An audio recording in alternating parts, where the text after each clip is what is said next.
Hi, I'm Felicity, registered nurse, cosmetic injector, and founder of the Fit Injector Clinic. Welcome to my channel and video podcast, streaming on YouTube, Spotify, and Apple. Today is episode 6, and I have the incredible Ciara Gallagher joining me. Welcome, Ciara. Thank you. So excited to have you on. Me. Thanks for saying yes.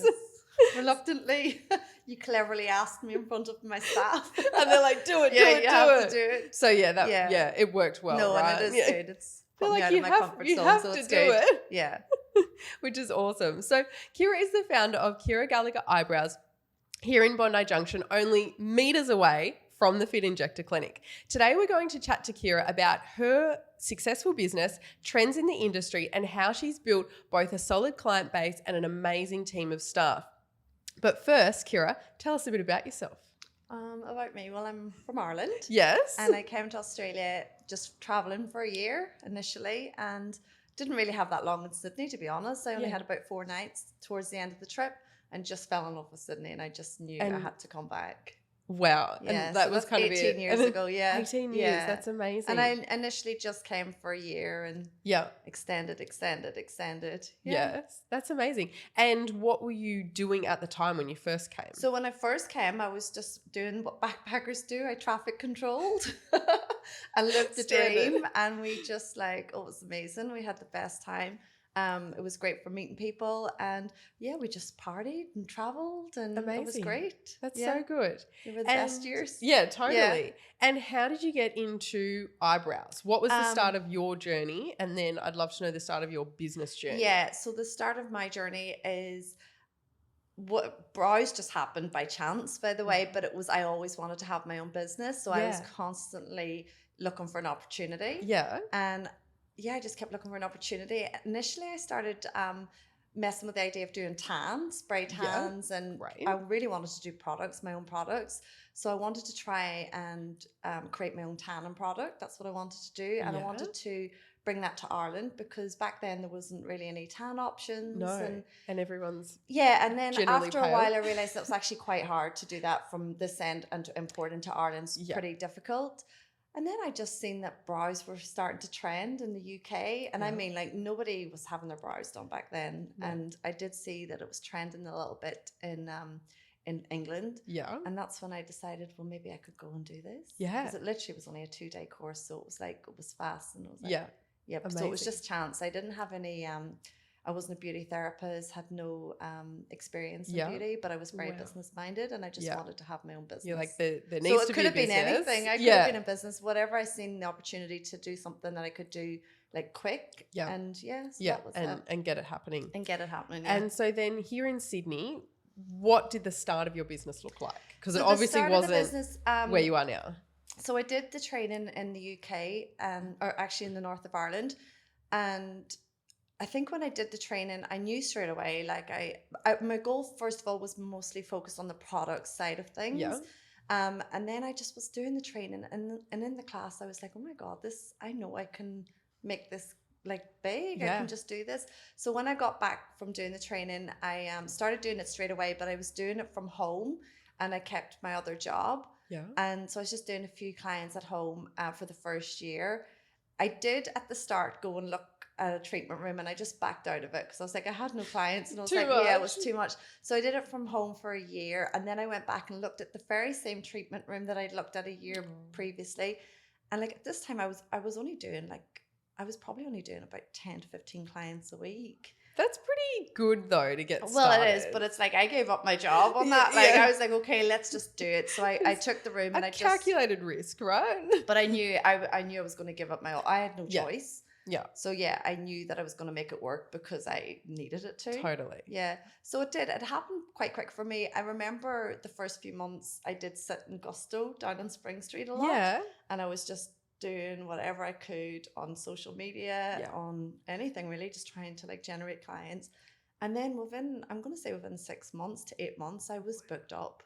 Oh my gosh. That gives me goosebumps. I love that. It did. It happened really quickly. Look, it happened quick, but it was definitely, it just didn't happen by chance or luck. You had to work hard, right? I was making it work. Yeah. And did you have any background in, running other businesses, or this was it? This was your first? Well, I was doing the tans. I was starting to do You tans did at do that, home, yeah. so I was doing that a little bit. Not really. I think me and both my sisters as well, we're quite business minded. We're definitely hard workers, so Yeah. that was, and determined. So yeah, no, not really. But I've always been passionate about business and Yeah. startups, and Amazing. yeah, Yeah. so it's definitely in me. It's incredible. Yeah. And so you've been in business for 10 years this Yeah, year. 10 years. Congratulations. Yeah, 10 That's years. amazing. And you've obviously got your beautiful shop front here on Yeah. Oxford Street. But where were you prior to that? And So- and did you have staff before that? So after doing 2 years of being like booked up, and literally And that was in a one treatment room. That was in one Yep. treatment room. So I started to look for my own space.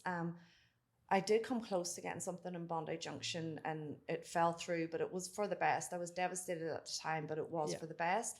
Then an opportunity came up in the place that I was in that I could have taken on another room. Yeah. And so that's what I did. I took on another room, which is a bit bigger, and then I took on my first staff, Oh my gosh. who was like, back then there wasn't anybody doing brows. So I literally headhunted one of my friends who I just believed was going to be the right fit Oh my God. for me. Yeah. Her personality was just beautiful. Yeah.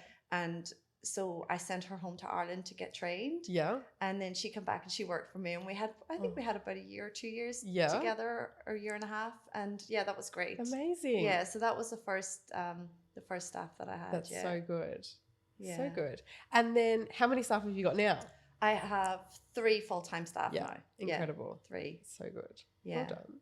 So then I did do, we stayed down in Spring Street for probably about 4 years altogether. And then I just knew that it was time to grow. I felt like I needed my own space. I felt like I'd created this massive client base, and I wanted a space that it was That kind of mine matched that? to match it. Yeah. Yeah, absolutely. Yeah. So then I found, funny enough, it was inside the building where I'm at the Yeah. moment. Before that, when I was looking, 2 years before for a space, that was just being built. But everything I described, the real estate agent said to me, "Oh, I have a space, but it sounds ideal, but it's not ready yet." Oh, So I was driving up past Pine Lane one day, and the building had just been finished, and I thought, I'm going to stop and have a little look at this space now. Yeah. And I parked and I walked down, and I was like, "Oh, this space is ideal." This is So that's how that perfect. came about.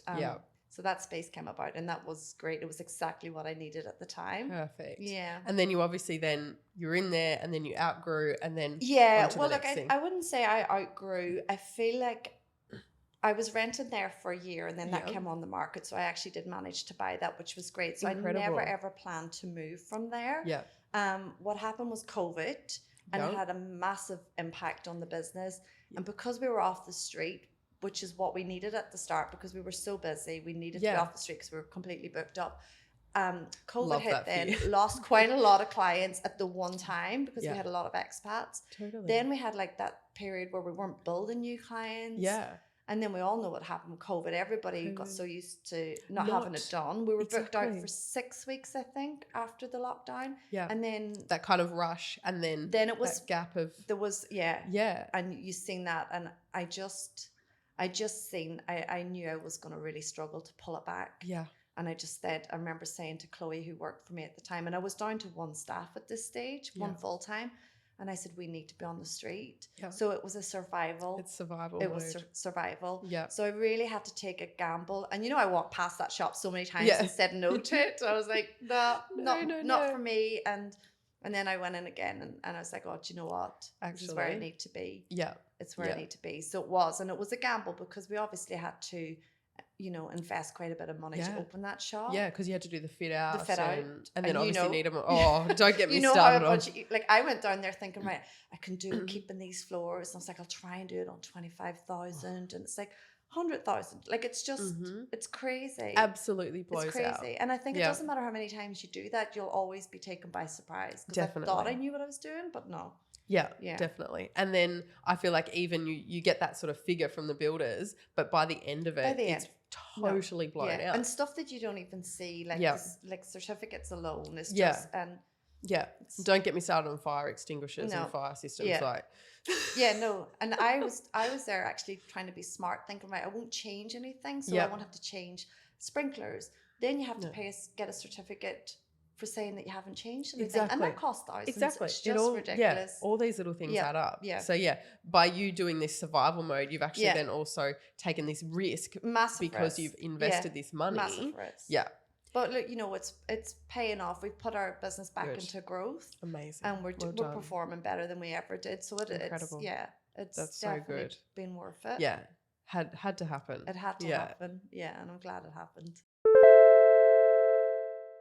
Hope you're enjoying this podcast. Today's episode is sponsored by the Fit Injector Clinic Mentoring Program, business mentoring for cosmetic nurse injectors. If you are a registered nurse who wants to become a cosmetic injector or an existing cosmetic injector who wants to start their own business or scale up your existing business, I have just launched an online version of my mentoring program with video modules for you to work through in your own time, downloadable information for you to keep, and a strategy call once you've completed that with me for 30 minutes to answer any questions that you have about starting or scaling up your business. If you want to get started, email me at admin@thefitinjector.com.au. The next thing I want to know is, how do you choose what services to offer in a niche business? Because I really didn't know a whole lot about lashes and brows until a few years ago when it's, become, I think, so popular. Yeah. And learning that, not every business does everything. Yeah. So how do you choose? Well, I chose brows and I stuck with brows. Yeah. And that's all I offered up until 2 years ago. I did do lashes at the start, but I didn't have time to do lashes. I did lash lifts. And I just didn't have time because I was just booked up with doing brows. I had a wait list. I was just booked out. So doing brows and lashes was just too much because I needed to just meet the high amount of clients. So I cut that service probably in the first year that I was doing it. So it was always brows and I just stuck to brows. And then about 2 years ago or 2.5 years ago, we brought in the lash lifts. Yeah. So we really only have a couple of services. It's brows and lashes, and that's it. Pretty amazing. Yeah, and I feel like you've kind of just picked that one thing and you've done that one thing well. Yeah. Instead of, I guess, diversifying yourself so much. No, and then going, maybe we've got, too many things as well. Yeah. And do you get, because I sometimes get this in my industry is I think, clients sort of expect you to do absolutely everything. Yeah. But actually I like to pick what I'm good at and what I like providing. Yeah. And I feel like sometimes I have to give an explanation of why I don't do X, Y, and Z. Do you kind of feel the same sometimes? I don't. And I feel like from the start, when I first started doing brows, there really was only 2 other brow people in the whole of Sydney that I could find. Now, this is 10 years ago, so even Instagram wasn't as huge then. There really wasn't anybody doing. Yeah. And even when I did my training, I was the only person that wasn't a beauty therapist. And everyone's like, "You're not a beauty therapist?" And they were wondering what I was going to do with this because there wasn't brow specialists. Yeah. So there really was only 2 other people in Sydney doing it. So I had quite a lot of people travel from Bankstown, the Central Coast, from everywhere coming to see me because people wanted to come to see somebody that just specialised in brows.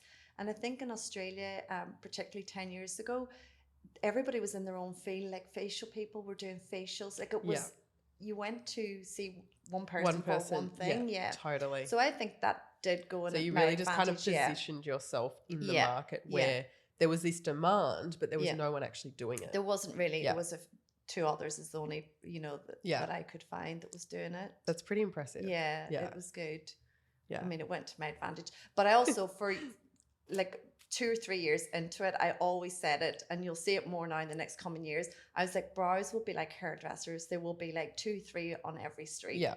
And now, definitely, it's a growing industry for sure. Do you know how many brow places and lash places there are in Bondi Junction? Because for me, there's 30 cosmetic. Yeah, look, I don't, because from years ago, I've always prepared, and that doesn't bother me. I'm because I think it's the demand is there for that. Yeah. So and everyone does things a little bit differently too, right? It's there's only one you. I always say that to the girls. And you don't want to kind of please everyone, right? You're not for everyone and I'm not for everyone. And I think you have to accept that and go, right, this is what I do well, and these are my ideal clientele. Yeah. Yeah. Yeah. Amazing. But we're lucky where we're at the minute because the shop is so visually pleasing. beautiful. Like we get people coming in, like even guys, and like we had somebody come and going, "Oh, can I get a haircut?" And we're like, "Oh, we don't do hair." And they're like, "Oh, I wasn't sure what you did. I just wanted to come in. I just wanted to have a look." To It's come in. very inviting and it smells beautiful. It was funny when my husband and I were looking at this space to grow our business. As soon as we saw you, we're like, "Oh, this is just stunning." And he's never had his brows done in his life. And he goes, "I want to go in there and just lay on the beds and you know get my brows done." So and it's funny whenever my shop front, and I've walked past that like every day for 5-6 years, and I never seen the potential there. And when I did sign the lease, and the day I signed the lease, I went in and I was taking pictures, and then I was like, all right, back to Pinterest to see like, what I'm going to do with this space. And I had a picture on Pinterest. So I never had a shop front before, but I had this picture on Pinterest of a shop front. Yeah. And it's identical to the space. And I was like, well, that's been manifesting like behind the scenes for ages. Yeah. that was always there. It was definitely. Yeah. Well, it's beautiful. Yeah. No, we are very proud of it. Yeah. And then sort of on those, services and things, trends in your industry, do you think they're fleeting, lasting, and what are the sort of trends at the moment? Well, look, I mean, there's a couple of different trends, but I mean, brows in itself is trending. And I feel like for us, we try to focus just on the natural brow. I mean, there's amazing treatments there for, microblading and stuff. And I have done my training in that. But my passion just wasn't there. My passion's always lied with just the natural brow and trying to make the most of that. So there's a couple of different trends. There's, the brow lamination. Yeah. Do I think that's around to stay? I don't know. I'm not sure. And we've done a bit in it, but it's not for me. It's not. Yeah. We're just happy to focus on the natural brow. Yeah, which is great. Yeah. I love that. And just do it well. And do it well. Hopefully we're doing it well. You are, definitely. And these days it's so interesting, like you said, how, brows just weren't a thing, 10 years ago. Yeah. Now I even feel like, clients walk in and everyone's like going, "Oh, where, oh, your brows look great. Where do you get?" And I'm always complimenting clients on their brows, and like everyone focuses on it now. And like you wouldn't have thought 10 years ago that we'd all be obsessed with how our eyebrows look. And we didn't know how to do them like years ago, and we're all just tweezing them and nightmare, right? Do you ever look back at photos? Like I had like those really thin.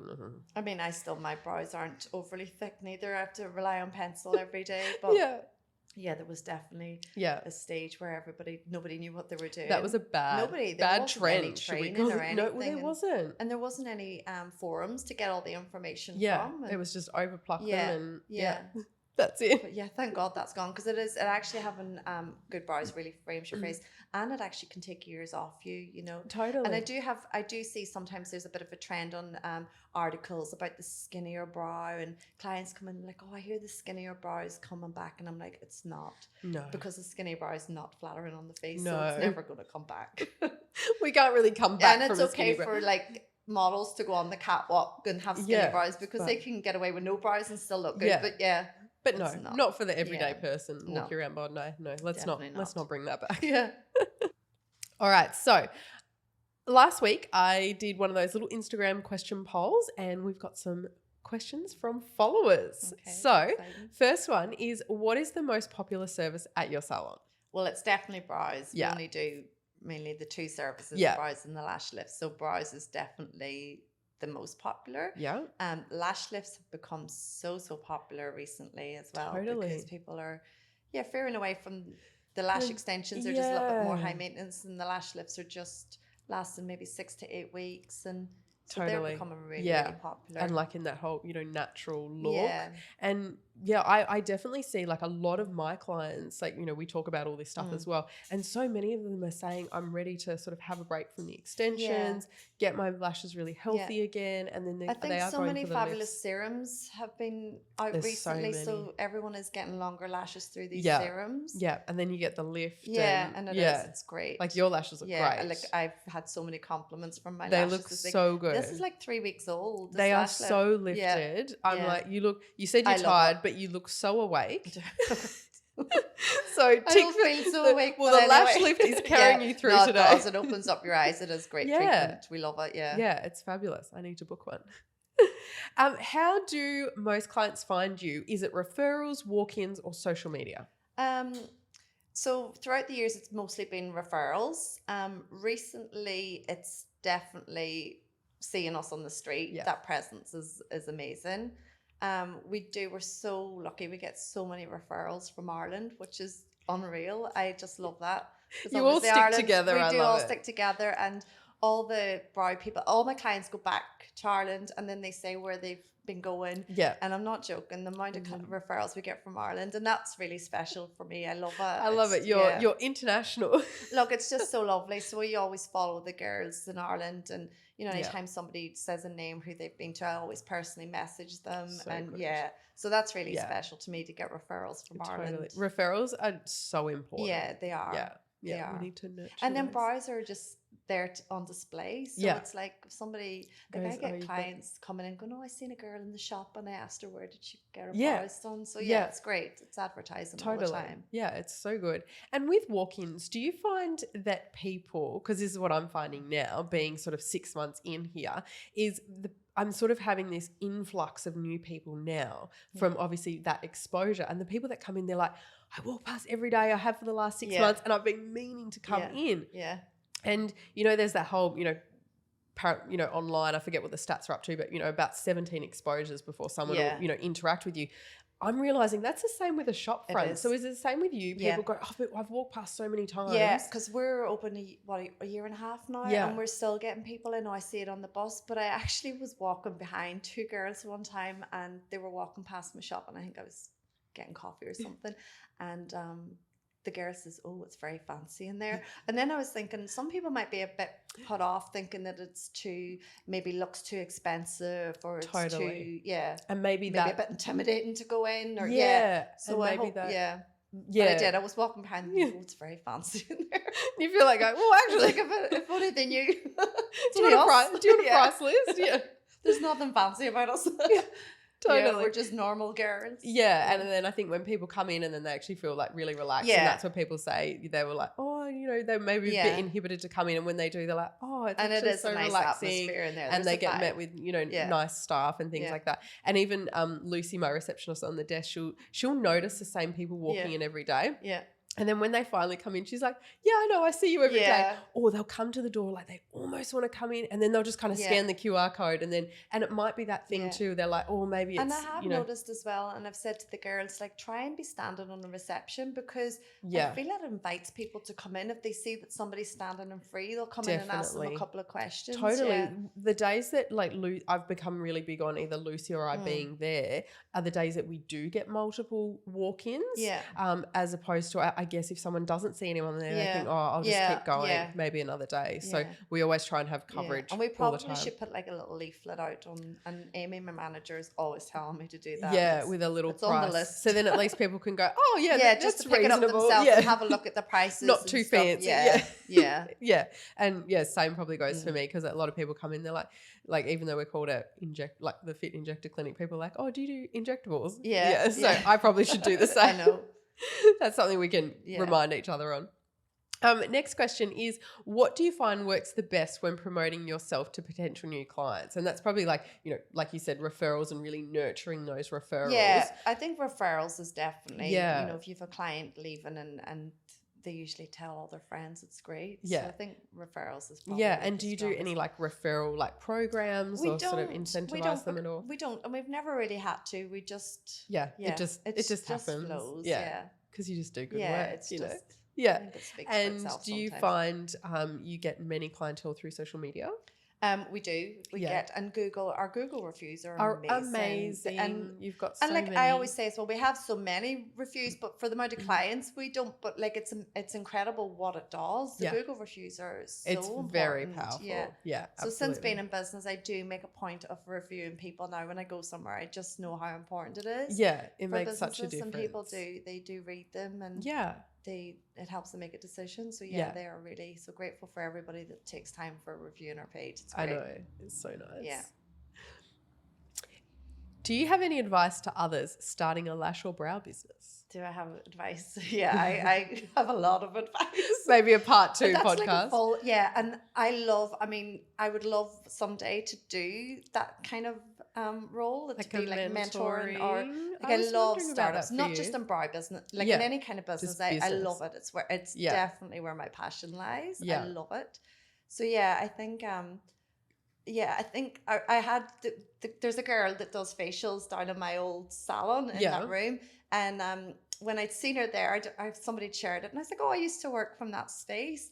And she messaged me back going, oh, she goes, and your salon's my dream salon. And I just messaged her back. I was like, enjoy where you're at. Yeah. Because that is like, those days are the good days. They're the easy days. I think just always sit and enjoy where you are in the moment, and don't even, because always chasing. I mean, it's always good to have like a goal or whatever, but it's like those days are good. Yeah. Those starting off days. Oh, totally. And I think you don't realize at the time, and I talk to, you'll probably agree with me, but and other business owners I talk to is, expanding is wonderful, but your problems just get bigger. Yeah, they do. Yeah, they absolutely It doesn't do. get easier. No, it gets harder. So I think my advice would be enjoy that startup stage and just concentrate on just what you have now. And cherish it and just really enjoy it. Totally. Yeah. And then my side question to that for you was, where do you see your business going? So maybe in a sort of a mentoring role for you in the future? So like obviously my business as it is now is I want to continue growing that. I definitely have like things that I want to do personally, and there's things that I've been probably working on that's been in my head for 10 years, and I've been working on it probably actively for 6 years. So hopefully in the next 6 months that'll all start taking off for me. So there's definitely things that I want to do personally that's so good. Still brow related, but little kind of side things and just good, and kind of I guess like helps to like future proof having sort of multiple things. So it is brow related, but it'll be separate from Ciara Gallagher Eyebrows, and it's going to be to help other people in business. I love that. So I'm really excited about that. Watch this space. I know, watch this space. So good. It's been a long time coming. 10 years in your head. 10 years in my head. Which I guess we've kind of answered the next question then was, do you train others hang on. Do you train others or do you hire experienced lash and brow therapists? So I get asked this all the time, and I've been asked this so many times by people would I train. I can't see myself ever training people to do brows because I feel that they can do by themselves. Yeah. But I would definitely be open to train people how to do their business. Yeah. So the skill itself, it's just, I think you'll learn that yourself. Yeah. Totally. I don't think you can really train that. I think experience is experience. Totally. You can only get it by having experience. But I definitely would be open to help people with their businesses, especially startups. I love it. Amazing. Yeah. It's so good, especially now it's such a popular industry. So definitely training is on the line, but not the obvious training that people would think. It'll not be training people how to do brows. No. Business mentor. Business, Yeah. That's what I enjoy doing. How do people book an appointment with you? It's great. It's online. Yeah. And Lucy was having a look online. Your books are close to new clients. Yeah, look, occasionally Miss Popular. I might. Look, I've eased myself out of the business a little bit in terms of doing brows. I have had surgery on my hands, so doing those back-to-back days is just not an option for me anymore. I still have a lot of trouble with my hands. So and I feel in the last year and a half, it's actually, I've seen how my business can do much better when I'm working on it and not in it. 100%. And that took quite a few years to be able to do that and learn how to do that. Totally. And I see the benefits of that now. So so that is my goal, is just to keep working on the business and not so much in it. Yeah. And I can vouch that all your staff are beautiful. I've seen and like nearly probably, all of them. I'm not any better at doing brows than the girls, I can assure you. Yeah, they're great, and that's the thing. You've only got the best of the best in there. The best of the best. They're great. And when you were in Ireland recently, I can vouch that everything was like it was just this well-oiled machine in there. My client said to me this morning, she goes, "Did you have a good time at home?" She goes, "And your salon didn't burn down while you were away?" And I was like, "No, it didn't." It was fine. And the salon actually ticked on the exact same as if I was there. Yeah. So that's so good. And then you can, like you said, it's so important as a business owner that you're giving that time to work on the business, because just seeing clients all day, every day, great, pays the bills. But then I don't know about you, but if I do that day, like I have a week where I'm just back to back with patients, I get to the weekend and I'm like, got to spend all weekend doing emails and ordering. No, and you need to be working on it. And I've seen that. I've actually seen how the business benefits when you do work on it. Yeah. But I knew that the business survived without me anyway. And I kept saying to the girls before I left, I says, I'm anxious about leaving because of me, not because of you. Because I am so used to doing my work every day that I get anxiety when I'm away from it. Yeah. It was harder for you to step away. It's harder for me to step away. It's not about they're like, fine. we're fine. They're absolutely fine. Yeah. Yeah, it's me. Totally. Yeah. And I goals, I look forward to getting to that point where I can go on a holiday. Yeah. Well, look, I mean, I can't say I relax when I'm on holidays because I don't. I can't see you as very good at relaxing. And I don't think you ever do. I mean, I'd look like it never. If you go into business, you have to love the hustle because you're hustling all the time. I know, and it's just you never let 24/7, go. It's 24/7. Yeah. 24/7. Yeah. And your ideas are coming. Like for me, at 3 a.m, my best ideas come. So my husband's like, what are you doing? My phone's on at 3 a.m. and I'm writing in my notes. It really doesn't stop. It does not stop at all. Oh, yeah. My last question for you is, you always look so calm. So what do you do to find a balance? We just indicated that you're not good at relaxing. I was just going to curse there and say, what balance? No, I'll tell you actually what I do. I sleep really well at night, which is great because for many years I didn't. I do meditate. I do sunrise every morning, and that's definitely I see that where on your story. I love that. So I definitely that's what I need to do. Okay, so that's your balance. Yeah. Yeah. And I don't drink too much anymore. I feel like I don't focus well after. Now, don't get me wrong. If you get me out, you don't get me home. And I will still drink, but there's an aftermath for me, so I try to avoid alcohol. I get overwhelmed easily after, because it's a lot of responsibility. You've got a lot of outgoings, staff. So I do feel overwhelmed if I don't mind my head. Yeah, definitely. And so look, for you, you it's have just moments, you have weeks. I'm sure you're the same. It's like some weeks you're so overwhelmed with it all, and other days you're like, I've got this. It's a breeze. Yeah, and other weeks you're like, just it's like balls of drops. No, like but there are times, and I'm glad that you think I look calm because most of the time I'm not. You do. Every time I walk past to get my coffee, I'm like, she looks so calm. And I love the girls because I especially Amy, my manager, she's manages me great. And sometimes I always be like, do I come across so erratic sometimes? But there's just a nice level of calmness in there, and I think they just ground me and. Totally. Yeah. So the people you surround myself with, it is really important. You surround yourself with. Yeah. For sure. And I get inspired by so many clients as well. Yeah. Oh, like we have so many amazing, all our clients are amazing, but you have so many like people from different aspects of, even industries and businesswomen, and you get. I love learning about what other people do. Yeah. I love it. And then I have two of my best friends have their own businesses here, and they're just like great. They're like my work colleagues. Yeah. Or they're like they just like my managers sometimes. Yeah. Like we have, we might meet up every Monday or at least once a week, but both of them I meet up, and they're just they feel like almost your business partners. It's so good. Yeah. And even if it's different industries, I find this too. I've got a few girlfriends that have clinics, and other businesses, we can sort of talk about really similar things because I feel like it relates, across the board. Yeah, it doesn't matter the industry. It really doesn't. Yeah. But they are great supports. I've been lost about them. Yeah, people to talk to. Yeah. Yeah, that's so good. Hey. Thank you so much for tuning in to episode 6 of this video podcast series. You can find us on YouTube, Spotify, and Apple. A huge thank you to Ciara from Ciara Gallagher Eyebrows in Bondi Junction for joining me today. Thank you, Felicity. Such a pleasure to have you on. And I love that I got to learn all about you. Thank you. Thank you so much. I loved it. Pleasure. Thank you. Thanks, guys. Bye. Done. Cut. Thank you.